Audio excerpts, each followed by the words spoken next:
أليس الله بأحكم الحاكمين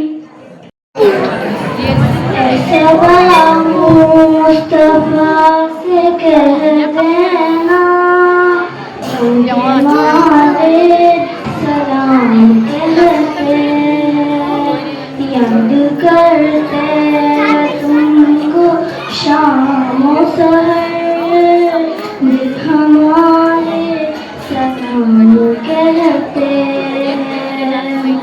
اللہ اللہ حضور کی باتیں مرحبا حضور کی باتیں اللہ اللہ حضور کی باتیں مرحبا حضور کی باتیں چاند جن کی بنائے لیتا ہے اور ستارے سلام کہتے ہیں یاد کرتے ہیں تم کو شام و سحر یاد کرتے ہیں تم کو شام و سحر جب ہمارے سلام کہتے ہیں. تو ماشاءاللہ اللہ رب العزت نے ان کو مکاتب کا بہت اچھا ملکہ عطا فرمایا ہے. ہم مولانا سے درخواست کرتے ہیں کہ وہ اپنے قیمتی ملفوظات سے ہم سب کو مستفیض فرمائیں.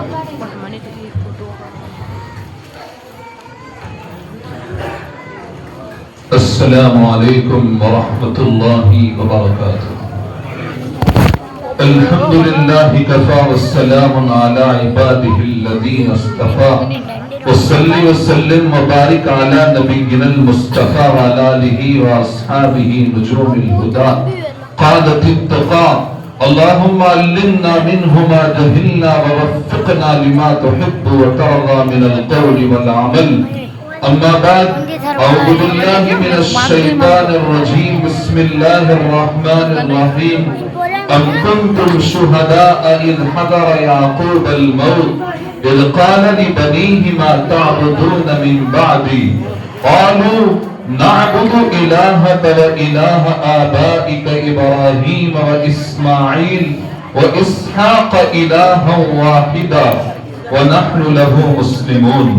وقال الله تبارك وتعالى يا أيها الذين آمنوا قوا أنفسكم وأهليكم نارا وقودها الناس والحجارة عليها ملائكة غلاظ شداد لا يعصون الله ما أمرهم ويفعلون ما يؤمرون. وقال النبي صلى الله عليه وسلم خيركم من تعلم القرآن وعلمه او كما قال عليه الصلاة والسلام. درود شریف علی اللہم صلی علی سیدنا و سندنا و حبیبنا و شفیعنا و مرشدنا و مولانا محمد عبد اللہ و رسولہ. ہر ابتدا سے پہلے ہر انتہا کے بعد ہر ابتدا سے پہلے ہر انتہا کے بعد ذات نبی بلند ہے ذات خدا کے بعد. دنیا میں جس قدر احترام کے قابل ہے لوگ دنیا میں جس قدر احترام کے قابل ہے لوگ میں سب کو مانتا ہوں مگر مصطفیٰ کے بعد صلی اللہ علیہ وسلم. بزرگوں اور عزیز بھائیوں، ہم کافی دیر سے ان معصوم بچوں کا پروگرام سن رہے تھے. سب سے پہلے تو میں شکر گزار ہوں ہمارے حضرت مولانا نصیر احمد صاحب قاسمی ثم مظاہری کا کہ حضرت نے ہمیں اس موقع پر یاد فرمایا اور یہاں کی کمیٹی کے احباب کا کہ ان لوگوں نے ہمیں دعوت دی. اس لیے کہ انسان جو سفر دین کی نسبت پر اور قرآن کی نسبت پر کرے وہ اللہ کی طرف سے سفر کرنے والے کے لیے سعادت مندی ہوتی ہے. اور جو اس کو بلا رہا ہے اس کا احسان ہے کہ وہ بلا رہا ہے. اس لیے کہ قرآن کی نسبت پر اور دین کی نسبت پر کہیں جانا اس سے عظیم کون سا سفر ہو سکتا ہے؟ تو بہرحال ہم شکر گزار یہاں کی بستی کے اور یہاں کی کمیٹی کے لوگوں کے ہیں کہ آپ لوگوں نے قرآن کی نسبت پر ہمیں یہاں پر بلا کر ہماری مغفرت کا سامان میسر فرما دیا۔ میرے عظیم بزرگوں اور بھائیوں، یہ معصوم بچے جو پروگرام پیش کر رہے تھے اور یہاں پر جو تعلیم ہوتی ہے، اس مدرسے کو کیا کہا جاتا ہے؟ اس کو مکتب کہا جاتا ہے۔ مکتب کہتے ہیں کہ ہمارے محلوں کے اندر، ہماری مسجدوں کے اندر جو یہ چھوٹے چھوٹے بچے پڑھنے کے لیے آتے ہیں اور ایک استاذ ان کو پڑھاتا ہے، ان چھوٹے چھوٹے مدرسوں کا نام ہے مکتب۔ مسلمان جہاں پر آباد ہو وہاں پر نماز پڑھنے کے لیے یا تو عبادت خانہ ہو یا مسجد ہو، بچوں کی تعلیم کے لیے مکتب کا انتظام ہو، اور اگر انتقال کر جائے تو قبرستان کا انتظام ہو۔ یہ مسلمان جہاں پر جائے اس کی فکر ہونا چاہیے کہ نماز پڑھنے کے لیے عبادت خانے کا یا مسجد کا نظام ہو، اور بچوں کی تعلیم کے لیے مکتب کا نظام ہو، اور اگر مسلمان بستی میں انتقال کر جائے تو اس کی تدفین کے لیے، اس کو دفن کرنے کے لیے قبرستان کا انتظام ہو۔ میرے عزیز بھائیوں، یہ مکاتب اور یہ چھوٹے چھوٹے بچے جو مسجدوں میں آ کر تعلیم حاصل کرتے ہیں، میں اور آپ اس کو معمولی نہ سمجھیں۔ شیخ الہند رحمت اللہ علیہ مالٹا کی جیل میں رہے اور اتنا بڑا آدمی، روم کا پہاڑ، تصوف کا پہاڑ، دعوت کا پہاڑ، اور مالٹا کی جیل کے اندر حضرت رہے، اور مالٹا کی جیل کے اندر حضرت نے تنہائیوں میں سوچا کہ مسلمانوں کو پستی سے نکال کر عروج کی طرف لے جانے کے لیے کیا اسباب ہو سکتے ہیں، اور مسلمان تنزلی کی طرف کیوں جا رہے ہیں۔ حضرت جب مالٹا کی جیل سے تشریف لائے، دارالعلوم کے اندر آپ کے شاگردوں میں مولانا حسین احمد مدنی جیسے شاگرد تھے۔ آپ جب مالٹا کی جیل سے تشریف لائے شیخ الہند رحمت اللہ علیہ، تو آپ کے شاگرد تو علم کے پہاڑ ہیں، بڑے بڑے فاضل ہیں۔ سارے شاگردوں کے سامنے آپ نے بیان فرمایا، آپ دھیان سے سنیں۔ شیخ الہند رحمت اللہ علیہ، ابھی میں آپ کے سوانے پر اور آپ کی زندگی پر بات کرنا نہیں چاہتا، اس لیے کہ بہت زیادہ وقت درکار ہے۔ میں تو صرف آپ کو مختصر کچھ بتانا چاہتا ہوں کہ اتنا بڑا آدمی جب مالٹا کی جیل سے تشریف لائے تو آپ نے علماء کے سامنے فرمایا کہ میں نے مالٹا کی جیل میں بہت غور کیا کہ مسلمانوں کو عروج پر لے جانے کے کیا اسباب ہو سکتے ہیں۔ حضرت نے فرمایا کہ پہلا سبب تو یہ ہے کہ قرآن کی تعلیم کو لفظاً اور معناً عام کیا جائے۔ قرآن کی تعلیم لفظاً کیسے عام ہوگی؟ قرآن کی تعلیم لفظاً ان مکاتب کے ذریعے عام ہوگی، اور معنی کے اعتبار سے مدارس کے ذریعے عام ہوگی۔ اتنا بڑا آدمی مالٹا کی جیل میں کیا سوچتا ہے کہ مسلمان کو پستی سے نکال کر، نیچے سے نکال کر اوپر لے جانے کا جو ذریعہ، جو چیز بن سکتی ہے، وہ مکاتب کا جال بن سکتی ہے۔ اور دوسرا ریزن یہ ہے کہ مسلمانوں میں سے آپسی اختلافات کو ختم کیا جائے۔ آج معاف فرمائے، اللہ کرے یہ نحوست یہاں پر نہ ہو، ورنہ جہاں آپ دیکھو بھائی بھائی کے جھگڑے، بہن بہن کے جھگڑے، کمیٹی میں 4 لوگ ہیں ان کی آپس میں نہیں بنتی، اور جہاں پر 2 پڑوسی ہے، پتہ یہ چلا کہ مارکیٹ کے اندر برادران وطن کی 5 دکانیں بنی ہوئی ہے تو کسی کو کوئی تکلیف نہیں، اور میرا بھائی پڑوس میں آ کر بیٹھ گیا تو مجھے تکلیف ہو جاتی ہے۔ اللہ کرے یہ نحوست یہاں پر نہ۔ شیخ الاسلام حضرت مولانا حسین احمد مدنی نور اللہ برکتہ فرماتے ہیں کہ یہ مکاتب کی مثال امت کے لیے ریڑھ کی ہڈی کی حیثیت رکھتی ہے. اگر امت کے اندر مکاتب کا نظام درست ہوگا تو امت خیر پر باقی رہے گی، ورنہ اللہ ایمان کی حفاظت. اور آپ اندازہ لگائیں، میں اپنے ان دوستوں سے کہوں گا، میں اپنے ان بھائیوں سے کہوں گا جو ان معصوم بچوں کو پڑھا رہے ہیں کہ اپنے آپ کو معمولی نہ سمجھیں. آپ اندازہ لگائیے، بخاری شریف کے روایت میں ہے، بہت بڑے محدث ہیں حضرت ابو عبد الرحمن السلمی. آپ محدث ہیں، آپ حدیث بیان کرتے ہیں، لیکن آپ فرماتے ہیں کہ جب میں نے اس حدیث کو سنا کہ میرے نبی نے فرمایا خیرکم من تعلم القرآن وعلمہ، کہ تم میں بہتر وہ ہے جو قرآن کو سیکھے اور سکھائے، قرآن کو پڑھے اور پڑھائے. تو یہ محدث فرماتا ہے کہ میری زندگی کے 38 سال میرے قرآن کی خدمت کے لیے وقف کر دی ہے. زندگی کے 38 سال ایک جگہ پر بیٹھ کر قرآن کی خدمت کرتے ہیں. معمولی نہ سمجھے میں اور آپ ہی مکاتب. اب یہ مکتب تو ہے، مکتب بھی 5 طرح کے ہوتے ہیں. 5 طرح کے مکتب ہوتے ہیں. ایک تو مکتب کس کو کہتے ہیں کہ ہاں مسجد کے اندر امام صاحب کو کہا کمیٹی والوں نے کہ آپ کو 5 ٹائم کی نماز پڑھانا ہے اور 2 بجے سے لے کر 4 بجے تک مدرسہ پڑھانا. یہ مکتب ہے. بچے آ رہے ہیں کہ نہیں آ رہے ہیں، آپ کو بس بیٹھنا ہے، یہ آپ کی ڈیوٹی ہے. 100 بچے بھی آئے تو بھی آپ اکیلے، اور 150 بھی آئے تو آپ اکیلے. آپ ہمیں مت چھڑنا، ہم آپ کو نہیں چھڑنا. اس کو کہتے ہیں کہ ہاں مکتب ہے.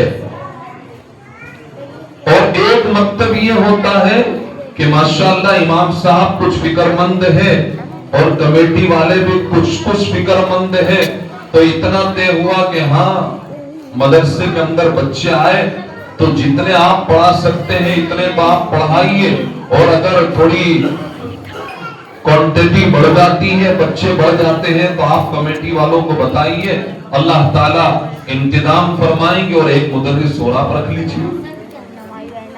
تو یہ مکتب تھوڑا اوپر جاتا ہے. اور ایک مکتب وہ ہوتا ہے کہ ماشاءاللہ مکتب کے اندر جو سلیبس ہونا چاہیے، جو نصاب ہونا چاہیے، جو تعلیم ان بچوں کو ملنی چاہیے، اس کا انتظام بھی ہے. برابر قرآن پڑھایا جا رہا ہے تو تجوید کے ساتھ پڑھایا جا رہا ہے. ان کو عقائد کی تعلیم بھی دی جا رہی ہے. اور اس سے اوپر جائیے آپ کہ ماشاءاللہ جہاں پر تعلیم کا نظام ہے، تربیت کا بھی نظام ہے کہ ان کو اگر ٹوائلٹ میں جانے کی دعا سکھائی جا رہی ہے تو نگرانی بھی کی جا رہی ہے کہ اندر جانے کے وقت دعا پڑھتے ہیں یا نہیں. اور سب سے اعلیٰ کوالٹی کا مکتب یہ ہے جس کے اندر 6 لائن کی محنت ہے. یہ 5 طرح کے مکتب ہوتے ہیں. تو مکتب جو ہے اس کے 4 ستون ہیں. سب سے پہلے آپ اس بات کو سمجھیں، 4 ستون ہیں. کوئی بھی آپ کو 10 بائی 10 کا بھی کمرہ کھڑا کرنا ہو تو انجینئر صاحب بولیں گے کہ پہلے آپ 4 پلر اٹھائیے، اس کے بعد چھت ڈلیں. پہلا پلر اور پہلا ستون تو مدرس ہے، استاد پڑھانے والا. اس کا کیا کام ہے؟ استاذ کا کام یہ ہے کہ اچھے اخلاق کے ساتھ اللہ کی رضا کے لیے اخلاق بھی درست ہو. ورنہ یہ بچے جو ہوتے ہیں نا، آپ کی دعاؤں سے میں بھی ان کو پڑھاتا ہوں، تو اگر آپ نے ان کے سامنے کسی بچے کو کہا کہ اے ٹیڑے، تو یہ باہر جا کر سب اس کا نام رکھیں گے ٹیڑے. تو یہ اچھے اخلاق کی علامت نہیں ہے. اچھے اخلاق اسی کو کہتے ہیں کہ میں اور آپ بستی والے ان کو کچھ بھی کہتے ہو، ان کے والدین ان کو کچھ بھی کہتے ہو، ان کی ماں ان کو کچھ بھی کہتی ہو، میں اور آپ تو ان کو وہی نام سے پکاریں گے کہ میرے نبی نے فرمایا کہ ان کو ادب کے ساتھ بلاؤ. تو اچھے اخلاق کے ساتھ میں اور آپ ان کو بلائیں. تو پہلا کام کیا ہے مدرس کا کہ اچھے اخلاق کے ساتھ اللہ کو راضی کرنے کے لیے. اور جب اللہ کو راضی کرنے کا مسئلہ ہوگا تو پھر تم سے ہمیں کوئی لینا دینا نہیں ہے. تو مدرس کا کیا کام ہے؟ پڑھانے والے کا اچھے اخلاق کے ساتھ اللہ کو راضی کرنے کے لیے فکر بھی صحیح ہو. کیا فکر ہو؟ کہ یہ بچے قرآن سے، اسلام سے، میرے نبی کی زندگی سے، میرے نبی کے اخلاق سے، میرے نبی کی دعاؤں سے جڑ جائے. فکر صحیح اور ترتیب صحیح کے ساتھ. ان کو پڑھانے کی بھی ایک ترتیب ہوتی ہے. فکر صحیح اور ترتیب صحیح کے ساتھ اپنی اولاد کی طرح ان کی تعلیم کی فکر کرے. یہ پڑھانے والے کا کام ہے، اپنی اولاد کی طرح ان کی تعلیم کی فکر کرے. کوئی اپنی اولاد کو ٹیڑھا بولتا ہے؟ نہیں بولتا ہے. کوئی اپنی اولاد اگر آنکھوں سے معذور بھی ہو تو اس کو کوئی ٹھیرا نہیں بولتا ہے. کسی کی اولاد پاؤں سے معذور بھی ہو تو کوئی اس کو لنگڑا نہیں بولتا ہے. تو یہ مدرس کا کام ہے. نمبر 2، پہلا ستون کون ہے مکتب کا؟ مدرس. نمبر 2، کمیٹی والے. اللہ کرے یہ نظام یہاں پر نہ ہو، ورنہ آج کل ہوتا یہ ہے کہ سب کو کمیٹی میں آنے کا شوق بہت ہوتا ہے، لیکن کمیٹی کی ذمہ داری کیا ہے وہ کسی کو معلوم نہیں ہوتی. کمیٹی کی ذمہ داری کیا ہے وہ کسی کو معلوم نہیں ہوتی. کمیٹی والوں کو چاہیے کہ کیسے ہمارا مکتب ترقی کر جائے، اس کے لیے ہر طرح کی فکر کرنا. میں اور آپ کیا سمجھتے ہیں کہ کمیٹی میں آنے کا مطلب یہ ہے کہ آ کر دادا گیری کرنا، کہ پنکھا کس نے چلایا اور لائٹ کس نے بند کری، اور میرے سے پوچھ کر یہ کام کیوں نہیں ہوا. ہم سمجھتے ہیں کمیٹی میں آنے کا یہ مطلب ہے. حالانکہ کمیٹی میں آنے کا کیا مطلب ہے کہ ہماری فکر بڑھ جائے کہ کتنا اضافہ ہو رہا ہے، کتنا تعلیم کا اسٹینڈرڈ بڑھ رہا ہے. ایک بات اور سمجھ لے، ایک ہوتا ہے انسان کو بدلنا اور ایک ہوتا ہے کہ انسان کے اندر تبدیلی لانا. انسان کو بدلنا یہ بدلنے والے کی کامیابی نہیں ہے، انسان کے اندر بدلاؤ لانا یہ ذمہ دار آدمی کی کامیابی ہے. انسان کے اندر بدلاؤ لانا یہ ذمہ دار آدمی کی کامیابی ہے. مثال کے طور پر کسی کے بچے کا نکاح ہوا، اب بہو آئی گھر کے اندر، اس کو کھانا پکانا یاد نہیں ہے، اس کو کپڑے دھونا یاد نہیں ہے، اس کو اچھے اچھے پکوان یاد نہیں ہے. تو اگر ساس طریقہ مند ہوگی، مہذب ہوگی، نیک ہوگی تو فکر یہ کرے گی کہ میں کسی کو نہ بتاؤں، میں اپنی بہو کی تربیت کر کے اس کو کھانا پکانا سکھا دوں.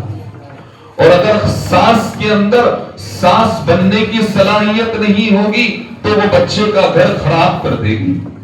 اسی طریقے سے ایک انسان کے اندر اگر ذمہ دار بننے کی صلاحیت نہیں ہے اور وہ ذمہ دار بن گیا تو وہ آتے ہی سب سے پہلے کسی نے آ کر کہا کہ امام صاحب اچھا نہیں پڑھاتے ہیں تو اس کی چھٹی کرے گا، بولے جاؤ. مؤذن اچھی اذان نہیں دیتا ہے تو کہے گا جاؤ. اب وہ بیچارہ پریشان کہ یار میں آج تک اچھی اذان دے رہا تھا، ان کو کس نے کہہ دیا کہ میری اذان خراب ہو گئی.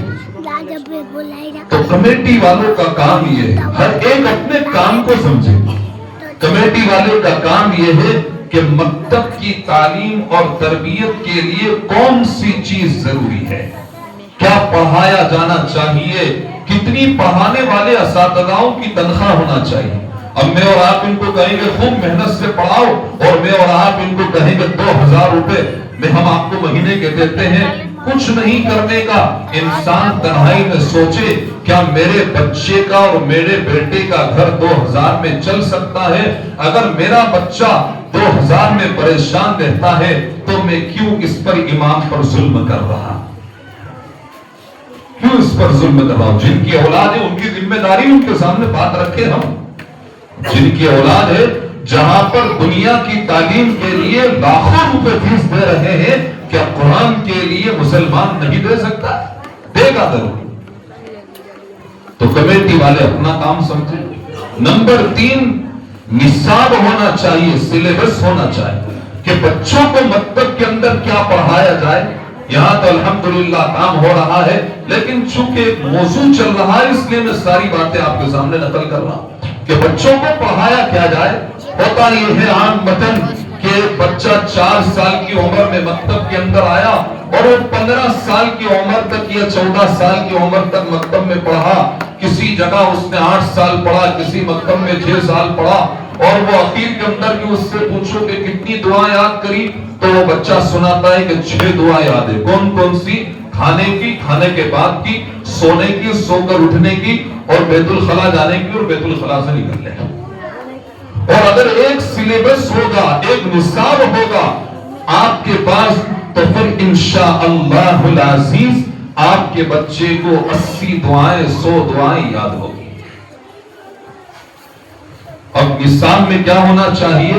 ہمارے بزرگان دین اور ہمارے اکابرین فرماتے ہیں کہ مکتب میں چاہے کوئی بھی نصاب آپ پڑھاؤ اس میں 6 باتیں ہونا چاہیے۔ 6 باتیں۔ نمبر 1، عقائد کی محنت ہو۔ سب سے اہم مسئلہ عقائد کا، عقائد کا۔ اللہ ایک ہے، محمد رسول اللہ صلی اللہ علیہ وسلم اللہ کے آخری رسول ہیں، مرنے کے بعد ہمیں دوبارہ زندہ ہونا ہے۔ اگر ان بچوں پر عقائد کی محنت ہوگی تو خدا پاک کی قسم یہ دنیا کے کسی کونے میں چلے جائے یہ ساری چیزوں کا سودا کر سکتے ہیں، اپنے ایمان کا سودا نہیں کریں گے۔ کچھ بوجھ کے اندر زلزلہ آیا، حضرت مولانا خلیل الرحمن سجاد نعمانی صاحب فرماتے ہیں کہ کچھ بوجھ کے اندر زلزلہ آیا، لوگ پریشان ہیں، لوگوں کو کھانے کو نہیں مل رہا ہے، کچھ لوگوں نے اپنے اسٹیج لگائے اور بلا بلا کر لوگوں کو کیٹ تقسیم کر رہے ہیں۔ ایک دوسرے مذہب کے لوگوں نے ایک اسٹیج لگایا اور بچہ آیا اور ایک بچے کے ہاتھ میں ایک کیٹ دی اور اس کو کہا کہ بول کہ تجھے یہ کیٹ وہ دے رہا ہے، تو اس بچے نے کچھ نہیں کہا، وہ منچ کود کر نیچے چلا گیا۔ حضرت فرماتے ہیں کہ جو کیٹ دے رہے تھے، کھانے کا سامان دے رہے تھے، وہ حیران ہے کہ اتنا سا بچہ ہے، 8 سال کا بچہ ہے، 10 سال کا بچہ ہے، اتنے لوگوں کے سامنے منچ سے کود کر چلا گیا۔ کیا ہو گیا؟ لوگوں نے معلوم کیا کہ بیٹا کیا ہوا، آخر تجھے ان لوگوں نے کیا کہہ دیا؟ اس بچے نے کہا کہ مجھے ان لوگوں نے کہا کہ یوں کہ یہ سامان مجھے فلاں دیتے ہیں، اور میں نے مکتب کے اندر میرے استاد سے پڑھا ہے کہ دینے والی ذات تو صرف اللہ کی ہے، دینے والی ذات تو صرف اللہ کی ہے۔ تو نمبر 1 عقائد کی محنت ہو۔ نمبر 2 قرآن کی صحت کی محنت ہو، قرآن مکاتب کے اندر تجوید کے ساتھ پڑھایا جائے۔ حضرت شاہ ابرار الحق صاحب ہردوئی رحمت اللہ علیہ فرماتے ہیں کہ حدیث شریف کے اندر آتا ہے کہ رب قاری القرآن والقرآن یلعنو، کہ بہت سے قرآن پڑھنے والے ہیں کہ قرآن ان پر لعنت کرتا ہے۔ جب قرآن کو میں اور آپ تجوید کے ساتھ پڑھیں گے، صحت کے ساتھ پڑھیں گے، تو اللہ کا وعدہ یہ ہے کہ ایک حرف کے اوپر 10 نیکی ملے گی، اور جہاں پر قرآن پڑھا جاتا ہے فرشتے نزول نازل ہوتے ہیں، فرشتے ان لوگوں کو ڈھانپ لیتے ہیں۔ تو اگر میرے عزیز بھائیوں قرآن کو غلط پڑھا جائے گا تو اللہ حفاظت فرمائے، پھر وہاں پر کیا ہوگا؟ اللہ کا عذاب نازل ہوگا، اللہ کا عذاب نازل ہوگا۔ تو نمبر 2 قرآن کو تجوید کے ساتھ پڑھایا جائے۔ نمبر 3 مکتب کے اندر مسائل پڑھائے جائیں جو ضروری مسائل ہیں۔ نمبر 4 میرے نبی کی زندگی پڑھائی جائے۔ نمبر 5 آداب اور اخلاق سکھائے جائیں کہ ماں باپ کی کیا آداب ہے، استاذ کی کیا آداب ہے، رشتہ داریوں کی کیا آداب ہے۔ اور نمبر 6 ان کو اللہ کے نبی کی دعا یاد کرائی جائے۔ تو مکتب کے کتنے ستون ہو گئے؟ 3. پہلا تو پڑھانے والا مدرس، نمبر 2 کمیٹی، اور نمبر 3 نصاب ہو، اور چوتھی ذمہ داری ہے ماں باپ کی۔ جو قرآن کی آیت میں نے آپ کے سامنے پڑھی تھی، اللہ تعالیٰ فرماتے ہیں یا ایھا الذین آمنوا قوا انفسکم واہلیکم نارا، اے ایمان والو اپنے آپ کو اور اپنے گھر والوں کو آگ سے بچاؤ۔ کون سی آگ؟ وقودھا الناس والحجارہ، جس آگ کا ایندھن انسان اور پتھر ہے، اور اس آگ پر اللہ کی طرف سے ایسے فرشتے مقرر ہے جو بہت تند خو اور سخت مزاج ہے، وہ اللہ کے حکم کی نافرمانی نہیں کرتے، وہ فرشتے وہی کام کرتے ہیں جو ان کو اللہ کی طرف سے حکم دیا جاتا ہے۔ انسان خود کتنا ہی نیک ہو، قرآن کی سائنس سے پتا چلتا ہے قوا انفسکم واہلیکم نارا، کہ اپنے آپ کو اور اپنی اولاد کو آگ سے بچاؤ۔ اس سے پتہ یہ چلتا ہے کہ انسان صرف اپنے آپ کی فکر کر لے یہ اس کے لیے کافی نہیں ہے، بلکہ اس کو چاہیے کہ اپنی اولاد کی فکر کرے۔ میرے عزیز بھائیوں، ان معصوم بچوں کو معمولی نہ سمجھو، ان بچوں کی قدر ان ماؤں سے پوچھو، ان باپوں سے پوچھو۔ ایک جوان بیٹی کا نکاح ہوتا ہے، نکاح کے بعد 6 مہینے کے بعد، 8 مہینے کے بعد، 1 سال کے بعد کسی کی ماں پوچھتی ہے، کسی کا باپ پوچھتا ہے، کسی کی سہیلی پوچھتی ہے کہ بیٹا خیریت تو ہے، کچھ امید ہے؟ وہ جوان بچی جواب دیتی ہے کچھ امید نہیں۔ 1 سال ہوتا ہے، 1.5 سال ہوتا ہے، وہ جوان بچی کی نیند ہو جاتی ہے، وہ جوان بچے کی نیند ہو جاتی ہے کہ کیا ہو گیا ہے، میرے یہاں اولاد پیدا نہیں ہو رہی ہے۔ وہ جوان لڑکا وہ تہجد میں آنے لگتا ہے، وہ امام محترم کو سلام کرتا ہے، دعاؤں کی درخواست کرتا ہے کہ 1.5 سال ہو چکا ہے، اولاد نہیں ہے۔ حرم شریف جاتا ہے، وہاں پر اللہ سے مانگتا ہے، اللہ کے راستے میں جاتا ہے، جماعتوں کے اندر جاتا ہے، رو رو کر مانگتا ہے یا اللہ اولاد دے دے، اولاد دے دے۔ 2 سال گزر جاتے ہیں، اولاد نہیں ہوتی، اور زیادہ زندگی ٹینشن میں چلی جاتی ہے۔ ان ماؤں سے پوچھو جن کی گود میں اولاد نہیں ہے، ان باپ سے پوچھے جن کی کوکھ میں اولاد نہیں ہے، ان کو نیند نہیں آتی، اور مجھے اور آپ کو اللہ نے اولاد دی ہے، یہ اللہ کی بڑی نعمت ہے۔ لیکن یہ اولاد صحیح معنی میں نعمت اسی وقت بنتی ہے جبکہ اس اولاد کی تعلیم اور تربیت کی فکر کی جائے، ورنہ یہی اولاد وبال جان بن جاتی ہے۔ آپ اندازہ لگائیں، میں اور آپ ساری چیزوں کی فکر کرتے ہیں، لیکن مدرسے کا ٹائم ہو، یہ بیچارے امام صاحب فون لگا رہے۔ اب آپ اندازہ لگائیں، یہاں پر امام صاحب نے بتایا کہ 95 بچے۔ میرا ایسا ماننا ہے کہ اگر یہاں پر 95 بچے مکتب کے اندر ہے تو پروگرام کے اندر کم سے کم 300 لوگ ہونے چاہیے۔ کیا ان بچوں کے چچا نہیں ہے؟ کیا ان بچوں کے چچا نہیں ہے؟ کیا ان بچوں کے ماموں نہیں ہے؟ کیا ان کے دادا نہیں ہے؟ اللہ جزائے خیر عطا فرمائے کمیٹی والوں کو اور امام صاحب کو۔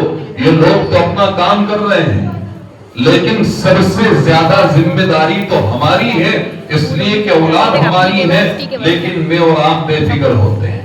اگر اسکول کا کوئی مسئلہ ہے تو دکان کی شٹر بھی بند ہو جاتی ہے، اور آفس کا کام بھی پینڈنگ میں چلا جاتا ہے، اور اگر کہیں پر جانا ہو تو سارے مسائل پیچھے ڈال دیتے ہیں۔ کیوں کہ اسکول کے اندر فنکشن ہے اور مدرسے کا مسئلہ ہے، تو اگر امام صاحب نے میرے بچے کو جلسے میں کھڑا نہیں کیا تو فجر کے اندر بیچارے امام صاحب کو میں اور آپ ناراضی سے دیکھیں گے، اور کمیٹی والوں نے اگر ہمارے بچے کو موقع نہیں دیا تو میں اور آپ بستی کے اندر برائی شروع کر دیں گے۔ اصل ذمہ داری تو میری اور آپ کی ہے۔ میں سلام کرتا ہوں یہاں کے مکتب کے ذمہ داروں کو میں سلام کرتا ہوں، یہاں پر پڑھانے والے اساتذہ اکرام کو کہ یہ ان بچوں پر اتنی محنت کر رہے ہیں، کمی ہے تو ہم ماں باپ کی ہے کہ ہم ان بچوں کے ساتھ انصاف کا معاملہ نہیں کر رہے۔ اولاد تو ہماری ہے، آپ اندازہ لگائیں، امام الانبیاء محبت اپنی طرف، اولاد کی تربیت کے سلسلے میں 3 باتیں اس قرآن کی آیت کے ذیل میں آپ کو سمجھانا چاہتا ہوں۔ پہلی بات کہ انسان خود نیک ہے، یہ اس کے لیے کافی نہیں ہے، اس کو چاہیے کہ اپنی اولاد کی اور اپنے گھر والوں کی بھی فکر کرے۔ اسکول کا پرنسپل ہے تو وہاں پر پڑھنے والے اسٹوڈنٹ ہیں، اگر فیکٹری کا مینیجر ہے وہاں پر کام کرنے والے ورکرز ہیں، تو سارے لوگوں کی اس کے اوپر ذمہ داری یہ ہے کہ ان کو اللہ کے احکام پر عمل کرنے کا حکم کرے، اللہ کے احکام پر عمل کرنے کا حکم کرے۔ باپ ہے، نماز کا وقت ہو گیا، اپنے بچوں کو نماز کا حکم کرے۔ شوہر ہے، نماز کا وقت ہو گیا، اپنی بیوی کو نماز کا حکم کرے۔ اسکول کا پرنسپل ہے، اگر نماز کا وقت ہو چکا ہے تو اس کو چاہیے کہ اپنے ٹیچروں کو نماز کا حکم کرے۔ نمبر 2، اللہ تعالیٰ نے جن چیزوں سے منع کیا ہے ان چیزوں سے سارے لوگوں کو روکے۔ باپ ہے، اگر اولاد غلط کام کر رہی ہے اس کو اس غلط چیز سے روکے۔ بیوی غلط کام کر رہی ہے، اگر بیوی بغیر پردے کے کھڑی ہوئی ہے یا غیر محرم سے بات کر رہی ہے، شوہر کی ذمہ داری ہے اپنی بیوی کو روکے۔ نمبر 3، جو غلط کام کر رہے ہیں فوراً اس کو ٹوک دے، جن کی اس کے اوپر ذمہ داری ہو۔ آپ اندازہ لگاؤ، میں اور آپ کیا کرتے ہیں، ابھی تو چھوٹا بچہ ہے، سدھر جائے گا۔ اللہ کے نبی صلی اللہ علیہ وسلم کو اپنے نواسوں سے کتنی محبت تھی۔ روایتوں میں آتا ہے حضرت حسن رضی اللہ تعالیٰ عنہ ابھی چھوٹے بچے تھے۔ ایک طرف تو محبت دیکھو، نسائی شریف کی روایت ہے حضرت حسن رضی اللہ تعالیٰ عنہ چھوٹے بچے تھے، میرے نبی کے نواسے ہیں اور ابھی تو چلنا سیکھا ہے۔ اللہ کے نبی صلی اللہ علیہ وسلم جمعے کا خطبہ دے رہے ہیں اور حضرت حسن رضی اللہ تعالیٰ عنہ کمرے سے باہر آ گئے، ابھی چھوٹے بچے تھے، چل نہیں پا رہے ہیں۔ میرے نبی کو دل میں یہ احساس پیدا ہوا کہیں ایسا نہ ہو کہ میرا نواسا گر جائے۔ آپ اندازہ لگاؤ کیا محبت ہوگی کہ میرے نبی خطبہ دیتے ہوئے منبر سے نیچے تشریف لے آئے اور حضرت حسن رضی اللہ تعالیٰ عنہ کو کندھے پر بٹھا کر میرے نبی نے خطبہ ارشاد فرمایا۔ یہ محبت۔ حضرت بخاری شریف کی دوسری روایت، حضرت ابو ہریرہ رضی اللہ تعالیٰ عنہ فرماتے ہیں میں میرے نبی کے ساتھ تھا، اللہ کے نبی صلی اللہ علیہ وسلم بازار تشریف لے گئے، جب میرے نبی بازار سے واپس تشریف لائے، حضرت حسن رضی اللہ تعالیٰ عنہ ابھی چھوٹے بچے تھے۔ حضرت حسن رضی اللہ تعالیٰ عنہ نے جب نانا جان کو دیکھا اپنے دونوں ہاتھوں کو چوڑا کر دیا، جیسے بچہ اپنے گھر والوں کو کسی کو دیکھتا ہے اور چھوٹا ہوتا ہے تو اپنے دونوں ہاتھوں کو چوڑا کر دیتا ہے تاکہ وہ گھر والے مجھے اٹھا لے۔ حضرت ابو ہریرہ رضی اللہ تعالیٰ عنہ فرماتے ہیں حضرت حسن رضی اللہ تعالیٰ عنہ نے اپنے دونوں ہاتھوں کو چوڑا کیا، میرے نبی نے بھی اپنے دونوں ہاتھوں کو چوڑا کیا اور حضرت ابو ہریرہ رضی اللہ تعالیٰ عنہ فرماتے ہیں میرے نبی نے حضرت حسن رضی اللہ تعالیٰ عنہ کو اپنے سینے سے لگایا اور پھر میرے نبی نے فرمایا اے اللہ جو میرے ان نواسوں سے محبت کرے، اے اللہ تو ان سے محبت فرما۔ یہ تو کس چیز کا عالم ہے؟ محبت کا۔ اور دوسری طرف کیا مسئلہ ہے؟ ایک مرتبہ کہیں سے صدقے کی کھجور آ گئی۔ آج کل کیا ہوتا ہے کہ میں اور آپ اپنی اولاد سے محبت کرتے ہیں لیکن اندھی محبت کرتے ہیں۔ کیسی محبت کرتے ہیں؟ اندھی محبت، کہ نماز نہیں پڑھ رہی ہے اولاد تو کچھ نہیں کہیں گے، کیا کہیں گے؟ کوئی بات نہیں، سدھر جائے گا بعد میں جا کر۔ جھوٹ بول رہی ہے، کوئی بات نہیں مولوی صاحب، وہ سدھر جائے گا۔ آپ اندازہ لگاؤ محبت کیا میں اور آپ اپنی اولادوں سے محبت کریں گے؟ کیا محبت کریں گے؟ کیا کوئی نانا اپنے نوازے سے محبت کرے گا؟ جو محبت میرے حبیب نے فرمائی، کتنی محبت فرما رہے، لیکن جہاں پر شریعت کے خلاف کوئی کام ہوا فوراً ٹوک دیا۔ آج کل مسئلہ یہ ہے کہ شریعت کے خلاف اگر کوئی بچہ کوئی کام کر رہا ہے تو گھر والوں کو اگر کسی نے بتا دیا تو وہ تو ماشاءاللہ اور ناراض ہو جائیں گے کہ تم میرے بچے کو بدنام کر رہے ہو، یہ تو معین الدین چشتی اجمیری سے بڑا عالم ہے، یہ تو اتنا بڑا متقی ہے اور یہ امام صاحب میرے بچے کو بدنام کر رہے ہیں، یہ تو ولی کامل ہے میری اولاد۔ اب آپ اندازہ لگائیں محبت کا تو یہ عالم ہے، لیکن کیا ہوا؟ کہیں سے صدقے کی کھجور آئی۔ حضرت حسن رضی اللہ تعالیٰ عنہ ابھی بچے ہیں، کیا معلوم؟ آپ نے اس کھجور کو اٹھا کر اپنے منہ میں رکھا، فوراً میرے نبی صلی اللہ علیہ وسلم نے فرمایا تھوکو تھوکو، اور آپ نے فرمایا کہ صدقہ ہمارے لیے حلال نہیں ہے، فوراً تنبیہ فرمائی۔ اور میرے اور آپ کا کیا مسئلہ ہے؟ کہیں پر گئے اور کسی نے اشارہ کر دیا کہ دھیان رکھنا اس کا مال صحیح نہیں ہے، تو اپنے بچے کو پلا دیتے ہیں، اور بعد میں کیا کہتے ہیں کہ امام صاحب وہ اللہ کا شکر ہے اللہ نے بچا لیے بچے، یہ تو معصوم ہے۔ اب آپ اندازہ لگاؤ وہاں پر محبت کا یہ عالم ہے، لیکن جہاں پر شریعت کے خلاف بات آئی فوراً ٹوکا۔ ایک دوسری روایت، ایک خاتون ایک عورت اللہ کے نبی صلی اللہ علیہ وسلم کے سامنے ایک بچے کو بلا رہی تھی، بیٹا ادھر آؤ، تو وہ بچہ آنے میں تھوڑا تردد کر رہا تھا، یعنی آ نہیں رہا تھا، آنے کو تیار نہیں ہو رہا تھا۔ تو اس عورت نے کہا کہ بیٹا ادھر آؤ ہم تمہیں کچھ دیں گے۔ بچوں کو جب کہا جاتا ہے کہ ہم تمہیں کچھ دیں گے تو یہ فوراً آتے ہیں۔ تو اللہ کے نبی صلی اللہ علیہ وسلم نے فرمایا اس خاتون سے کہ تم نے اس بچے کو کہا کہ ہم تمہیں کچھ دیں گے، تمہاری دینے کی کچھ نیت تھی؟ اس خاتون نے کہا یا نبی اللہ میرے پاس یہ کھجور ہے، یہ بچہ آ جاتا تو میں اس کو کھجور دیتی۔ میرے نبی نے فرمایا کہ ہاں اگر دینے کی نیت تھی تو کوئی بات نہیں ہے، ورنہ تم ویسے ہی اس کو ٹنگاتی تو پھر یہ ہوتا کہ یہ بچہ سمجھتا کہ جھوٹ بولنا اور وعدہ خلافی کرنا کوئی گناہ نہیں ہے۔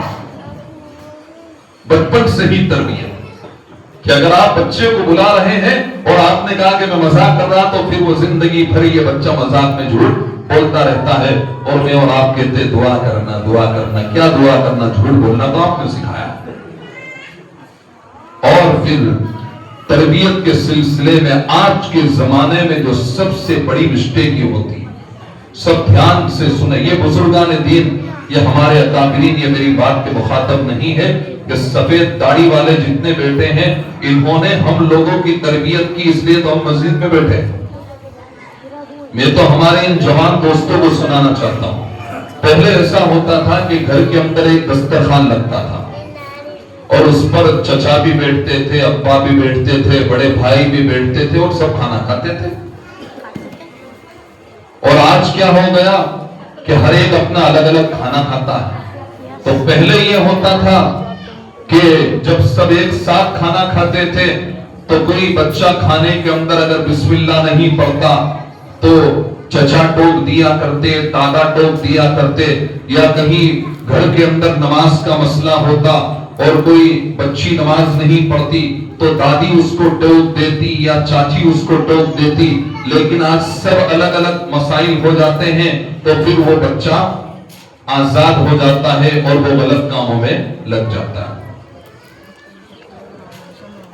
حضرت عمر بن ابی سلمہ رضی اللہ تعالیٰ عنہ یہ فرماتے ہیں کہ میں اللہ کے نبی صلی اللہ علیہ وسلم کے ساتھ کھانا کھا رہا تھا، میں نے ایک لقمہ یہاں سے اٹھایا، ایک لقمہ وہاں سے لیا، ایک لقمہ وہاں سے لیا، تو اللہ کے نبی صلی اللہ علیہ وسلم نے فوراً فرمایا یا غلام سم اللہ وکل بیمینک وکل مما یلیک، اے بچے اللہ کا نام پڑھ کر بسم اللہ سے کھانا شروع کرو اور سیدھے ہاتھ سے کھانا کھاؤ اور اپنے سامنے سے کھانا کھاؤ۔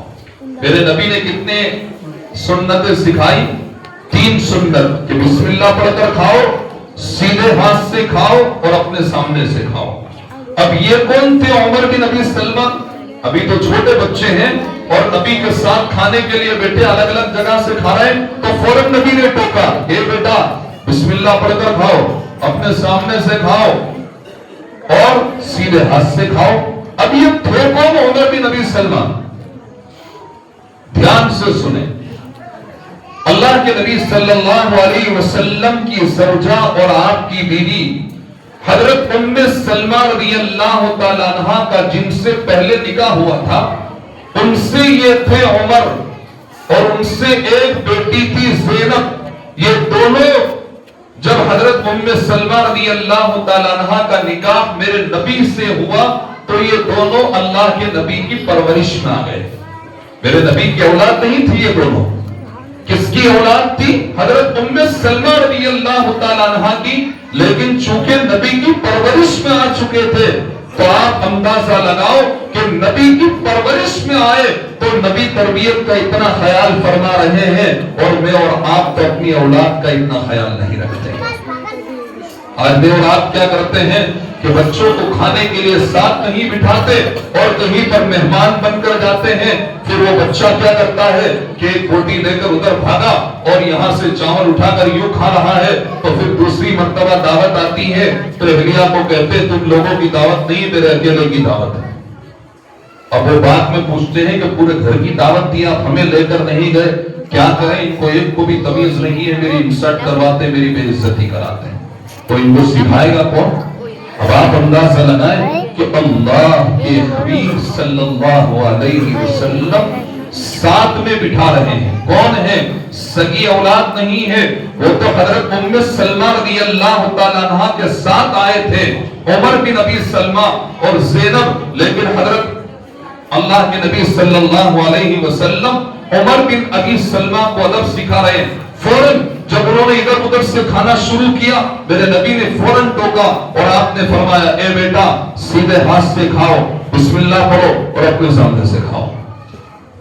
تو ماں باپ کو چاہیے کہ اپنی اولاد کی تربیت کی خوب فکر کریں، اپنی اولاد کی تربیت کی خوب فکر کریں۔ دیکھیے تربیت کے لیے آج میں اور آپ بہت پریشان ہوتے ہیں۔ آخر ایک دو بات نقل کر کے اپنی بات کو ختم کرتا ہوں۔ جتنی بھی چیزیں تربیت کی لائن میں ہیں ان میں سب سے زیادہ اثر جو چیز رکھتی ہے وہ ماں باپ کی دعا ہوتی ہے۔ جتنے بھی آپ وسائل اپناتے ہیں بچوں کی تربیت کے لیے، ان میں سب سے مضبوط وسیلہ جو ہے وہ ماں باپ کی دعا ہے۔ اور آج اللہ معاف فرمائے مجھے اور آپ کو مانگنے کی فرصت ہی نہیں، مجھے اور آپ کو مانگنے کی فرصت ہی نہیں۔ حدیث شریف کے اندر آتا ہے، میں دلائل سے بات کر رہا ہوں، میرے نبی صلی اللہ علیہ وسلم نے فرمایا 3 لوگوں کی دعا اللہ رد نہیں کرتے ہیں۔ 3 دعوات مستجابہ، دعوت الوالد، باپ کی دعا کو اللہ اولاد کے حق میں رد نہیں کرتے ہیں، اللہ اس کو قبول کرتے ہیں۔ ودعوت المسافر، ایک آدمی سفر کر رہا ہے اور اس نے دعا کی، اللہ اس کی دعا کو رد نہیں کرتے ہیں۔ ودعوت المظلوم، اور مظلوم کی دعا کو اللہ رد نہیں کرتے۔ لیکن ہوتا کیا ہے کہ آج کل ماں باپ اسکول بھیج دیتے ہیں، مدرسے بھیج دیتے ہیں، سب دور بھیج دیتے ہیں، لیکن کوئی تنہائی میں بٹھا کر پوچھے کہ بھائی بتاؤ آپ اپنی اولاد کے لیے 24 گھنٹے میں کتنی مرتبہ مانگتے ہیں؟ تو وہ کہے گا کہ معاف کرنا۔ کیوں معاف کرنا؟ کہا کہ مجھے ہی مانگنے کی فرصت نہیں ہے، اپنے لیے تو ان کے لیے کیا مانگوں گا۔ ماں باپ کی دعائیں اولاد کے حق میں قبول ہوتی ہیں۔ میں ماں بہنیں بھی سن رہی ہیں، ان سے درخواست کروں گا، اللہ تعالیٰ نے عورتوں کو وہ مقام عطا فرمایا کہ عورتیں جب تربیت کرتی تھی تو اللہ تعالیٰ مکانوں کے اندر سے نظام الدین اولیاء جیسے بزرگ خواجہ معین الدین چشتی اجمیری جیسے بزرگ پیدا فرماتے تھے. خواجہ معین الدین چشتی اجمیری علیہ الرحمہ بنگال کے سفر سے واپس تشریف لائے تو آپ بہت خوش تھے. آپ کی والدہ نے پوچھ لیا کہ بیٹا کیا بات ہے، بہت خوش نظر آ رہے ہو. کہا کہ اماں اس سفر میں اللہ تعالیٰ نے 7 لاکھ لوگوں کو میرے ہاتھ پر اسلام قبول فرمایا. تو آپ کی اماں نے فرمایا کہ بیٹا اس میں تیرا کوئی کمال نہیں ہے، میرا کمال ہے. اب آپ حیران ہیں کہ اماں آپ کا کیا کمال ہے، یہ تو میرا کمال ہے، ولی تو میں ہوں، تمہارا کیا کمال ہے. تو آپ کی اماں نے جواب دیا کہ بیٹا تیرا کوئی کمال نہیں ہے، میرا کمال ہے کہ بچپن میں جب بھی تجھے دودھ پلایا بغیر وضو کے کبھی میں نے دودھ نہیں پلایا. اور اللہ حفاظت فرمائے آج کل کی ہماری جوان بیٹیاں اپنے بچوں کو دودھ پلاتی ہے تو اللہ حفاظت فرمائے موبائل کے اندر سینما دیکھتی دیکھتی دودھ پلاتی ہے. پھر میں اور آپ کیا سوچتے ہیں کہ حضرت مولانا الیاس صاحب رحمت اللہ علیہ جیسے دائی ہمارے یہاں پیدا ہوتے ہیں. اللہ پیدا کرتے ہیں لیکن اسباب بھی اختیار کرنا پڑتا ہے اور دعاؤں کا اہتمام. ماں باپ کیا دعا کرے؟ علماء نے لکھا ہے کہ ماں باپ اپنی اولاد کے حق میں 2 دعا کرے. پہلی دعا، اے اللہ میرے بچے کا دل نیکی کے اوپر جما دے اور میرے بچے کے دل کے اندر گناہ کی نفرت ڈال دے. سب کے لیے چھوٹے چھوٹے بچے ہو، اللہ اس کا دل نیکی کے اوپر جما دے، اس میں اے سے لے کر زیڈ تک ساری چیزیں آگے، اور گناہوں کی نفرت ڈال دے. نمبر 2، اے اللہ اس کی تربیت کے لیے جس وقت جو چیز مناسب ہو میرے دل کے اندر ڈال دینا. اے اللہ اس کی تربیت کے لیے جس وقت جو چیز مناسب ہو میرے دل میں ڈال دینا. اس لیے کہ ہوتا یہ ہے کہ بچے کا رشتے کا مسئلہ آتا ہے تو فیصلہ کون کرتا ہے؟ ماں باپ کرتے ہیں. بچہ کاروبار شروع کرتا ہے، اب وہ آتا ہے کہ ابا دکان کھولو یا نہ کھولو، تو فیصلہ کون کرتے ہیں؟ ابا کرتے ہیں. اور آپ نے اللہ سے دعا کر رکھی ہے کہ اللہ اس کی تربیت کے سلسلے میں جو چیز جس وقت مناسب ہو میرے دل کے اندر ڈال دینا. تو پھر کیا ہوگا کہ آپ کا دل اللہ کی طرف سے متوجہ ہے اور آپ اللہ سے مان کر بیٹھے ہیں تو انشاءاللہ ضرور اس میں خیر ہوگی. اخیر واقعہ نقل کر کے اپنی بات کو ختم کرتا ہوں کہ ماں باپ کی دعائیں اولاد کے لیے کیسے کام کرتی ہیں. حسن بصری رحمت اللہ علیہ کی ایک شاگردہ تھی، اس کے شوہر کا انتقال ہو گیا. اب عورت جب بیوہ ہو جاتی ہے تو بچوں کے تربیت کا بڑا مسئلہ ہو جاتا ہے. اب وہ شاگردہ تھی، اس کا ایک لڑکا تھا، آدمی کا انتقال ہو گیا، بیوہ عورت تھے، پریشان ہیں. بچے کو باہر کی ہوا لگ گئی، بچہ بگڑ گیا. اب وہ عورت ذات پریشان ہو رہی، پریشان. حضرت کے پاس آتی ہے، حضرت دعا کرنا. تو حضرت اس سے فرماتے ہیں کہ تو دعا کر، اللہ تیری دعا کو قبول کرے گا.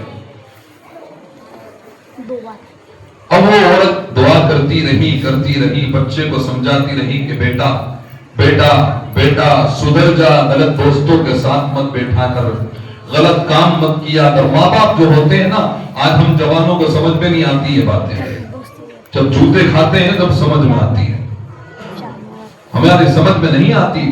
یہ ماں باپ بیچارے ہمیں تنہائی میں لے کر بیٹھتے ہیں، آنسو بہاتے ہیں، اور انہوں نے ہمارے لیے کتنی تکلیفیں برداشت کی، اور یہ کہتے ہیں بیٹا دیکھ میری بات مان لے، دیکھ بیٹا میری بات مان لے.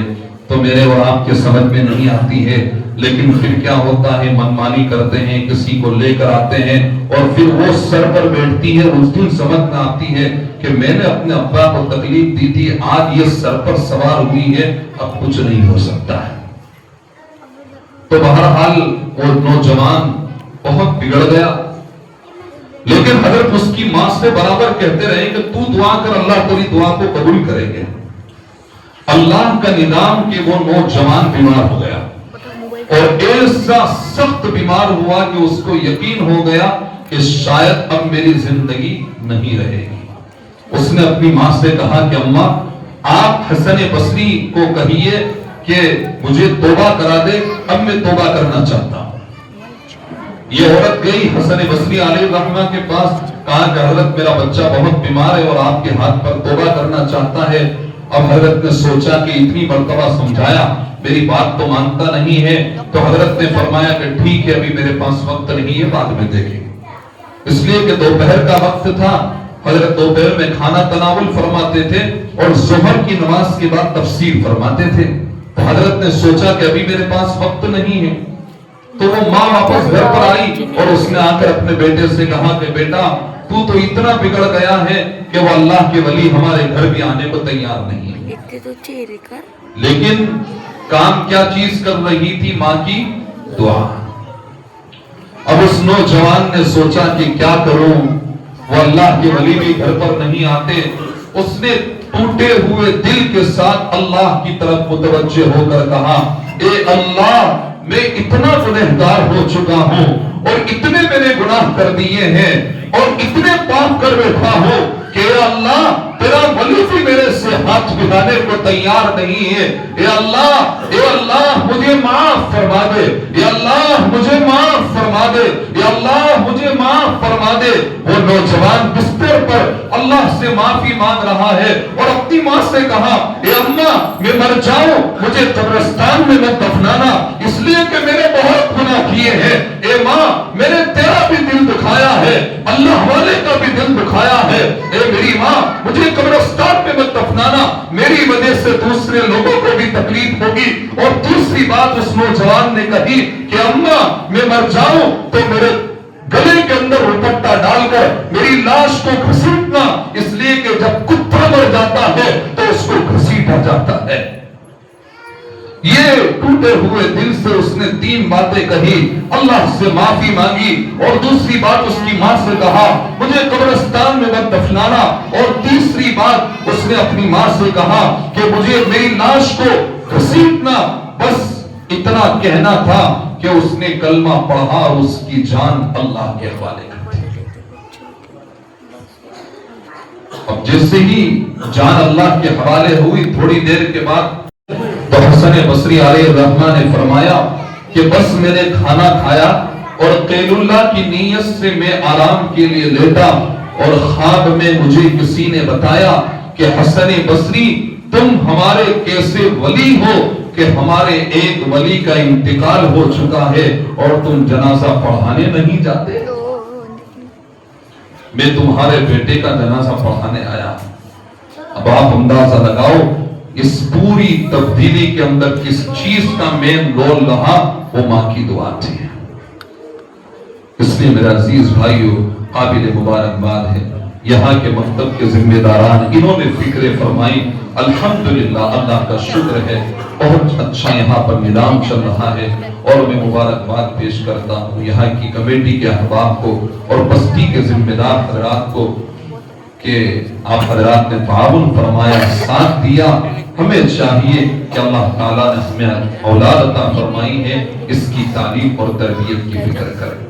جو بھی یہ غلط کام کرے، دیکھیے 2 چیزیں الگ الگ ہیں، ایک تعلیم اور ایک تربیت۔ آج کل ہوتا یہ ہے کہ میں اور آپ تعلیم پہ بہت دھیان دے رہے ہیں، تربیت پر دھیان نہیں۔ تعلیم کس کو کہتے ہیں؟ یہ بچہ مدرسے کے اندر آیا، اس کو کھانے کی دعا سکھاتی، یہ تعلیم ہے۔ اسکول کے اندر گیا، اس کو ٹیچر نے لکھ کر سکھا دیا دس از اے کیٹ، یہ تعلیم ہے۔ یا اس کو سکھا دیا اسکول کے اندر 2 1 2، تو یہ تعلیم ہے۔ اور تربیت کس کو کہتے ہیں؟ تربیت اس کو کہتے ہیں کہ ایک آدمی کو آپ نے بھیجا کہ بیٹا اب آپ ٹیلر بن جاؤ۔ اب وہ جب کسی ٹیلر کے پاس گیا تو اس ٹیلر نے اس کو بتایا کہ یہ سوئی ہے، یہ دھاگا ہے، یہ مشین ہے، یہ تو تعلیم ہو گئی۔ لیکن آپ بتاؤ کیا تعلیم دینے سے وہ ٹیلر بن جائے گا؟ وہ ٹیلر نہیں بنے گا۔ وہ دوسرا ٹیلر اور ٹرینر اس کو مشین پر بٹھائے گا، ایک چھوٹا سا کپڑا دے گا اور اس کو کہے گا کہ اس کے اوپر مشین چلاؤ اور رومال بناؤ۔ اس کے بعد وہ کہے گا ٹوپی سیو اور اس کے بعد وہ کہے گا پاجامہ سیو۔ جب وہ ٹریننگ اس کو دے گا جب جا کر وہ ٹیلر بنے گا. اسی طریقے سے میں اور آپ ان کی کسی درجہ تعلیم کی تو فکر کر لیتے ہیں لیکن تربیت کی فکر نہیں کرتے. تربیت کی فکر کیسے ہوگی؟ استاد سے ہم نے نماز میں معلوم کیا مولانا میرے بچے کو کتنی دعا یاد ہے. مولانا نے بتایا کہ الحمدللہ آپ کے بچے کو 20 دعا یاد ہے. میں نے معلوم کیا کائی کائی کی دعا یاد ہے، کھانے کی، سونے کی، دودھ پینے کی. اب روزانہ اپنی اہلیہ سے میں نے کہا کہ دیکھو میں تو جاب پر جاتا ہوں، تاخیر سے گھر پر آتا ہوں، جب یہ بچہ دودھ پینے کے لیے بیٹھے تو پہلے آپ اس کو دعا پڑھواؤ اس کے بعد دودھ پلاؤ. ہم نے مکتب کے اندر ایک چیز کا تجربہ کیا، اس بات کو نقل کر کے اپنی بات کو ختم کرتا ہوں. ایگزام کے موقع پر کیا ہوتا ہے کہ ریویژن کرایا جاتا ہے. ہر سال ایک بھیجا ماری اور ایک ہی پریشانی. کیا پریشانی کہ ایگزام کے اندر بچے 50 دعاؤں کا ایگزام دیتے ہیں اور ایک مہینے کے بعد پھر ان سے دعا سناؤ تو نہیں سنا. اب یہ پریشانی کہ استاد کو غصہ آتا ہے کہ ابھی 15 دن پہلے میں نے یاد کرایا پھر بھول گئے. ادھر استاد کا تیور اور کمیٹی والوں نے آ کر اگر کسی سے پوچھ لیا کہ ٹوائلٹ میں جانے کی دعا سنا اور نہیں یاد تو پھر وہ ڈبل بلڈ پریشر بڑھ جاتا ہے. اب کیا کریں؟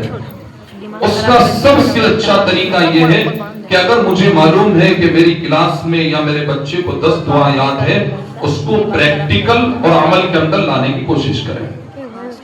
روزانہ 2 منٹ کہ بیٹا کس کس نے کھانا کھایا دعا پڑھ کے،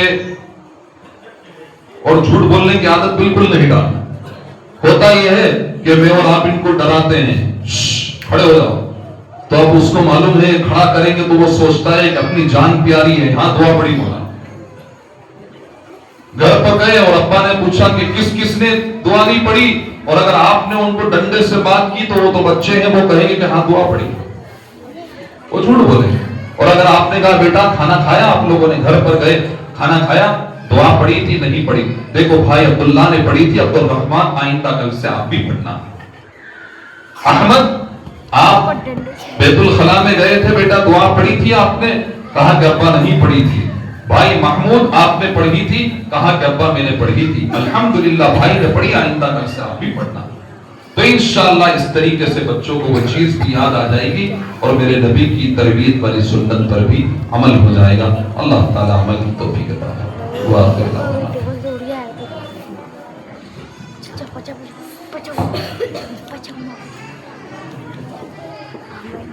اللہ سے حفاظت فرما یا اللہ ہماری تربیت آپ نے فرمائی ہے، یا اللہ ہماری اولادوں کو بھی تربیت فرما دے. یا اللہ ہم میں سے جن کے والدین حیات ہوئے یا اللہ